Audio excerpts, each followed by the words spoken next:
বন্ধু দেখ দেখ, আব্বু আমাকে ঈদে কতগুলো শপিং করে দিছে। আমাদের ছেলে কিন্তু আজকে মহা খুশি, ওর মন মতো শপিং করতে পেরেছে বলে, তাই না রে বাবা? আচ্ছা বাবা, তোমার ছোটবেলার ঈদ কেমন ছিল? আমার বাবা আমাদের নতুন নতুন জামা কিনে দিত। নতুন জামা পেয়ে আমরা ভাই বোনেরা অনেক খুশি হয়ে যেতাম আর সারা দিন ঘুরে বেড়াতাম।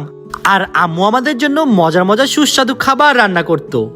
কিন্তু বাবা, সবকিছু তোমার ছোটবেলার সাথে মিলছে, শুধুমাত্র একটা জিনিসই মিলছে না, সেটা হলো তুমি ঈদে আমাদের সবাইকে কত কিছু কিনে দাও, কিন্তু তুমি কিছু কিনো না, এমন কেন? জীবন এইদিকে আয়, এই ভিডিওটা দেখ, এটাই কারণ। কই দেখি দেখি। দেখো, বাহ, এত সুন্দর জিনিস। আব্বু যখন বাড়ি আসবে তখন তুমি নিজেই দিও, কেমন? মন খারাপ করো না একদম। ঈদ মোবারক মামুনি, তোমার গিফট মামুনির জন্য নতুন জুতা।